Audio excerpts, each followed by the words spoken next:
Hi viewers, welcome to Khush Prasad creations. ನಾನು ಅಶ್ವಿನಿ ಪ್ರಸಾದ್. ಇವತ್ತು ಬಸ್ಸಾರು ಮಾಡೋದು ಹೇಗೆ ಅಂತ ತೋರಿಸ್ಕೊಡ್ತಾ ಇದ್ದೀನಿ. ನೀವಿನ್ನೂ ಯಾರಾದರೂ ಫಸ್ಟ್ ಟೈಮ್ ನನ್ನ ಚಾನಲ್ನ ನೋಡ್ತಿದ್ರೆ ಪ್ಲೀಸ್ ಸಬ್ಸ್ಕ್ರೈಬ್ ಮಾಡ್ಕೊಳ್ಳಿ. ಈ ರೆಸಿಪಿ ನಿಮಗೆ ಇಷ್ಟ ಆಗಿದ್ದರೆ ನಿಮ್ಮ ಒಪಿನಿಯನ್ನ ನಮಗೆ ಕಮೆಂಟ್ ಮೂಲಕ ತಿಳಿಸಿ. ದಂಟಿನ ಸೊಪ್ಪನ್ನ ಬಳಸಿ ಬಸ್ಸಾರನ್ನ ಕುಕ್ಕರಲ್ಲಿ ಹೇಗೆ ಮಾಡೋದು, ಈಸಿಯಾಗಿ ಹೇಗೆ ಮಾಡೋದು ಅಂತ ನಾನಿಲ್ಲಿ ತೋರಿಸ್ಕೊಡ್ತಾ ಇದ್ದೀನಿ. ಫಸ್ಟ್ ಟೈಮ್ ಯಾರಾದರೂ ಬಸ್ಸಾರನ್ನ ಮಾಡ್ತಿದ್ರೆ ಈ ರೀತಿಯಾಗಿ ಮಾಡಿ ನೋಡಿ, ತುಂಬಾ ಈಸಿಯಾಗಿರುತ್ತೆ. ಇಲ್ಲಿ ನಾನು ಅರ್ಧ ಕಪ್ಪಷ್ಟು ತೊಗರಿಬೇಳೆನ ಕುಕ್ಕರಿಗೆ ಹಾಕ್ಕೊಂಡಿದ್ದೀನಿ, ನಂತರ ತೊಳೆದು ತೊಗೊಂಡಿದ್ದೀನಿ. ಈಗ ಒಂದು ಕಟ್ಟಷ್ಟು ದಂಟಿನ ಸೊಪ್ಪನ್ನ ಚೆನ್ನಾಗಿ ತೊಳೆದು ಸಣ್ಣದಾಗಿ ಕಟ್ ಮಾಡಿ ಹಚ್ಚಿಟ್ಕೊಂಡಿದ್ದೆ, ಅದನ್ನು ಸೇರಿಸ್ಕೊಂಡಿದ್ದೀನಿ. ಈಗ ಇದಕ್ಕೆ ಒಂದು 3 ಗ್ಲಾಸಷ್ಟು ನೀರನ್ನ ಸೇರಿಸ್ಕೊಳ್ತಾ ಇದ್ದೀನಿ. ಈಗ ರುಚಿಗೆ ಎಷ್ಟು ಬೇಕೋ, ಸೊಪ್ಪು ಮತ್ತು ಬೇಳೆಗೆ ಎಷ್ಟು ಬೇಕೋ ಅಷ್ಟು ಉಪ್ಪನ್ನ ಇಲ್ಲಿ ಕಲ್ಲುಪ್ಪನ್ನ ನಾನು ಸೇರಿಸ್ಕೊಳ್ತಾ ಇದ್ದೀನಿ.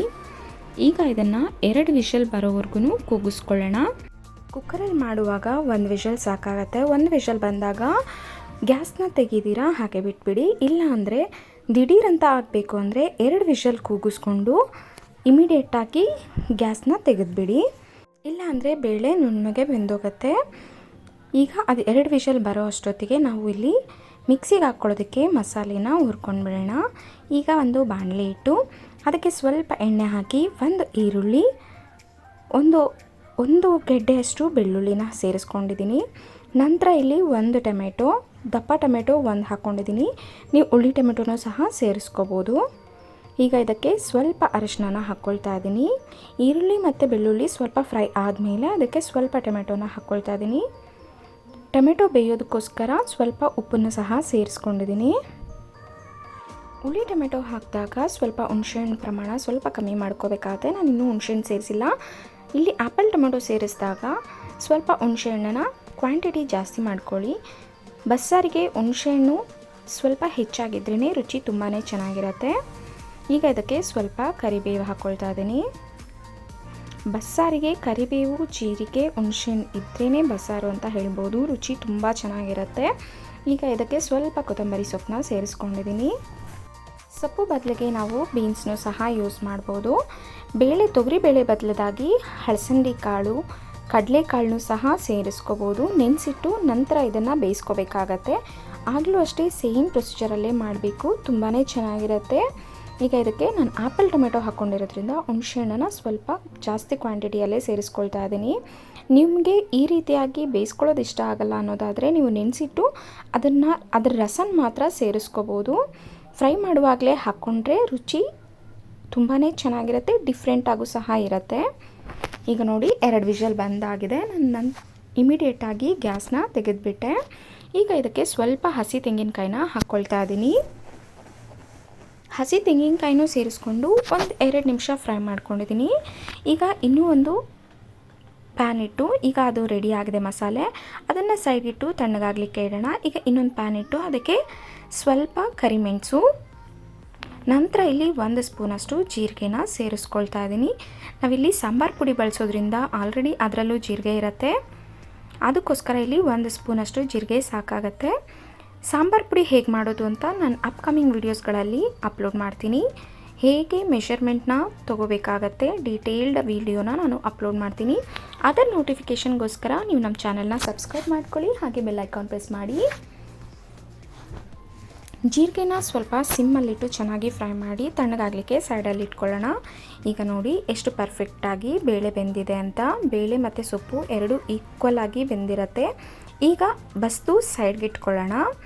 ಸೈಡ್ಗೆ ಇಟ್ಕೊಂಡ ನಂತರ ಅದನ್ನು ತಣ್ಣಗಾಗಲಿಕ್ಕೆ ಸೈಡಲ್ಲಿ ಇಡಬೇಕಾಗತ್ತೆ. ನಿಮ್ಮ ಹತ್ರ ಈ ರೀತಿಯಾಗಿ ಜರಡಿ ಇಲ್ಲ ಅಂತಂದರೆ ಒಂದು ಪ್ಲೇಟ್ನ ಸಹಾಯದಿಂದ ಅನ್ನದ ಗಂಜಿ ಬಗ್ಸೋ ರೀತಿಯಲ್ಲಿ ಬಗ್ಸಿ ಸೈಡ್ಗೆ ಇಟ್ಕೊಳ್ಬೋದು. ಈಗ ಇದು ಚೆನ್ನಾಗಿ ನೀರಿಳಿದಿದೆ. ಈಗ ಇದನ್ನು ತಣ್ಣಗಾಗಲಿಕ್ಕೆ ಸೈಡಲ್ಲಿ ಇಟ್ಕೊಳ್ಳೋಣ. ಈಗ ಒಂದು ಮಿಕ್ಸಿ ಜಾರ್ ತೊಗೊಂಡು ಅದಕ್ಕೆ ನಾವೇನು ಮೊದಲೇ ರುಬ್ಬಿಟ್ಕೊಂಡಿದ್ವಿ ಮಸಾಲೆ, ಆ ಮಸಾಲೆನ ಇದಕ್ಕೆ ಸೇರಿಸ್ಕೊಳ್ತಾ ಇದ್ದೀನಿ.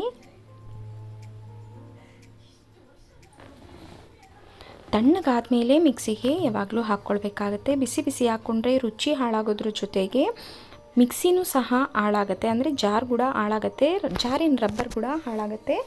ನಾವು ಏನು ಜೀರಿಗೆ ಮೆಣಸು ಹುರಿದಿಟ್ಕೊಂಡಿದ್ವಿ ಅದನ್ನು ಸೇರಿಸ್ಕೊಂಡಿದ್ದೀನಿ. ನಂತರ ಇಲ್ಲಿ ಸಾಂಬಾರು ಪುಡಿನ ಸೇರಿಸ್ಕೊಳ್ತಾ ಇದ್ದೀನಿ. ನಿಮಗೆ ಖಾರ ಎಷ್ಟು ಬೇಕೋ ಅಷ್ಟು ನೋಡಿಕೊಂಡು ಇಲ್ಲಿ ಸಾಂಬಾರು ಪುಡಿನ ಸೇರಿಸ್ಕೊಳ್ಳಿ. ನಂತರ ಬೇಳೆ ಬಗ್ಸಿರುವಂತಹ ನೀರೇನಿತ್ತು ಅದೇ ನೀರನ್ನ ಇಲ್ಲಿ ತಣ್ಣಗಾದ್ಮೇಲೆ ಮಿಕ್ಸಿ ಜಾರಿಗೆ ಹಾಕ್ಕೊಂಡು ಇದನ್ನು ಚೆನ್ನಾಗಿ ನುಣ್ಣಗೆ ರುಬ್ಕೋಬೇಕು.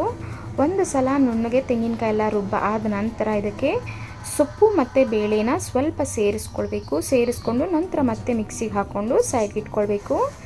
ಈಗ ಸಾಂಬಾರಿಗೆ ರೆಡಿ ಮಾಡ್ಕೊಳ್ಳೋಣ. ರುಬ್ಬಿರುವಂತಹ ಮಸಾಲೆನ ಒಂದು ಪಾತ್ರೆಗೆ ಸೇರಿಸ್ಕೊಳ್ಳೋಣ. ಸೊಪ್ಪು ಬೇಯಿಸಿರುವಂತಹ ನೀರನ್ನೇ ಇಲ್ಲಿ ನಾವು ಸಾಂಬಾರಿಗೆ ಬಳಸ್ಕೋಬೇಕಾಗತ್ತೆ, ಆಗ ರುಚಿ ತುಂಬ ಚೆನ್ನಾಗಿರುತ್ತೆ.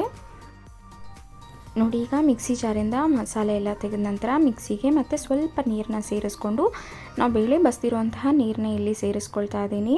ಅದೇ ನೀರನ್ನ ಸೇರಿಸ್ಕೊಂಡು ಮಿಕ್ಸಿಯಲ್ಲಿ ನೀರು ಹಾಕಿ ಚೆನ್ನಾಗಿ ಒಂದು ಸಲ ಕಲಸಿ ಮತ್ತು ಸಾಂಬಾರಿಗೆ ಎಷ್ಟು ಬೇಕೋ ಅಷ್ಟು ನೀರನ್ನ ಇಲ್ಲಿ ನಾನು ಸೇರಿಸ್ಕೊಳ್ತೀನಿ. ಸೊಪ್ಪನ್ನ ವಾರಕ್ಕೆ 1 ಸಲ ಅಥವಾ 2 ಸಲ ಆದರೂ ತಿನ್ನಲೇಬೇಕಾಗತ್ತೆ. ಸೊಪ್ಪಲ್ಲಿ ನಾರಿನಾಂಶ ಅನ್ನೋದು ಹೇರಳವಾಗಿರುತ್ತೆ, ಜೊತೆಗೆ ಐರನ್ ಕಂಟೆಂಟ್ ಕೂಡ ಜಾಸ್ತಿ ಇರುತ್ತೆ. ದಂಟಿನ ಸೊಪ್ಪು ಒಂದೇ ಅಲ್ದಿರ ಪಾಲಕು, ಸಬ್ಬಕ್ಕಿ ಸೊಪ್ಪು, ಮೆಂತ್ಯ ಸೊಪ್ಪು ಎಲ್ಲ ರೀತಿಯಾದಂತಹ ಸೊಪ್ಪುಗಳನ್ನು ವಾರದಲ್ಲಿ 1 ಸಲ ಆದರೂ ಅಥವಾ 2 ಸಲ ಆದರೂ ತಿನ್ನೋದ್ರಿಂದ ಹೆಲ್ತ್ಗೆ ತುಂಬಾ ಒಳ್ಳೆಯದು. ನಮ್ಮ ಚಾನಲಲ್ಲಿ ತುಂಬಾ ಸೊಪ್ಪಿನ ರೆಸಿಪಿಗಳನ್ನ ನಾವು ಆಲ್ರೆಡಿ ಅಪ್ಲೋಡ್ ಮಾಡಿದ್ದೀವಿ. ಅದನ್ನು ನೋಡಿ ನೀವು ರುಚಿಯಾಗಿರುವಂತಹ ಬಸ್ಸಾರು ಒಂದೇ ಅಲ್ದಿರ ರುಚಿಯಾಗಿರುವಂತಹ ಸೊಪ್ಪಿನ ಪಲ್ಯಗಳು, ಸಾಂಬಾರುಗಳು, ಪಚ್ಚಡಿಗಳು ಎಲ್ಲನೂ ಮಾಡಿಕೊಂಡು ತಿನ್ಬೋದು. ಈಗ ಸೊಪ್ಪು ಬಸ್ತಿರುವಂತಹ ನೀರನ್ನೇ ಎಷ್ಟು ಬೇಕೋ ಅಷ್ಟು ಸಾಂಬಾರನ್ನ ನೋಡಿಕೊಂಡು ನೀರನ್ನ ಇಲ್ಲಿ ಸೇರಿಸ್ಕೊಂಡು ನಂತರ ಸ್ವಲ್ಪ ಉಪ್ಪನ್ನ ಹಾಕ್ಕೊಳ್ತಾ ಇದ್ದೀನಿ. ಆಲ್ರೆಡಿ ನಾವು ಸೊಪ್ಪಿಗೆ ಬೇಯುವಾಗ ಸ್ವಲ್ಪ ಉಪ್ಪನ್ನ ಸೇರಿಸಿದ್ವಿ. ಈಗ ರುಚಿ ನೋಡಿಕೊಂಡು ಎಷ್ಟು ಬೇಕೋ ಅಷ್ಟನ್ನು ಸೇರಿಸ್ಕೋಬೋದು. ಈಗ ಸೊಪ್ಪು ತಣ್ಣಗಾಗಿದೆ, ಇದರಿಂದ ಸ್ವಲ್ಪ ನೀರು ಅನ್ನೋದು ಇದ್ದೇ ಇರುತ್ತೆ, ಎಷ್ಟೇ ಬಸಿದ್ರೂ ನೀರು ಅನ್ನೋದು ಇದ್ದೇ ಇರುತ್ತೆ. ಹೀಗೆ ಒಗ್ಗರಣೆ ಹಾಕಿದ್ರೆ ಸೊಪ್ಪು ರುಚಿಯಾಗಿರೋದಿಲ್ಲ. ಈ ರೀತಿಯಾಗಿ ಕೈಯಲ್ಲಿ ಸ್ವಲ್ಪನೇ ತೊಗೊಂಡು ಈ ರೀತಿಯಾಗಿ ಹಿಂಡ್ಕೊಳ್ಳೋದ್ರಿಂದ ಸೊಪ್ಪಿನಲ್ಲಿರುವಂತಹ ನೀರೆಲ್ಲ ಕಂಪ್ಲೀಟಾಗಿ ಹೊರಗಡೆ ಬರುತ್ತೆ. ರುಚಿ ತುಂಬ ಚೆನ್ನಾಗಿರುತ್ತೆ ಒಗ್ಗರಣೆ ಹಾಕಿದ್ರೆ. ಈಗ ನೋಡಿ, ಈ ರೀತಿಯಾಗಿ ಹಿಂಡಿ ಒಂದು ಪ್ಲೇಟಲ್ಲಿ ಇಟ್ಕೊಳ್ಳೋಣ. ಕಂಪ್ಲೀಟಾಗಿ ಇದನ್ನು ಹಿಂಡಿದ ನಂತರ ಸ್ವಲ್ಪ ಬೇಳೆ ಇರುವಂತಹ ನೀರು ನಮಗೆ ಸಿಗುತ್ತೆ. ಆ ನೀರನ್ನು ಈಗ ನಾನು ಮತ್ತೆ ಸಾಂಬಾರಿಗೆ ಸೇರಿಸ್ಕೊಳ್ತಾ ಇದ್ದೀನಿ.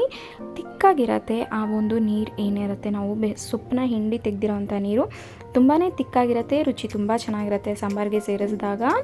ಈಗ ಸಾಂಬಾರನ್ನ ಮತ್ತೆ ಒಂದು ಸಲ ಕಲಸಿ ಕುದಿಲಿಕ್ಕೆ ಇಡೋಣ. ಬಸ್ಸಾರು ಎಷ್ಟು ಕಾಯಿಸ್ತೀವೋ ಅಷ್ಟು ರುಚಿ ಅಂತ ಹೇಳ್ಬೋದು.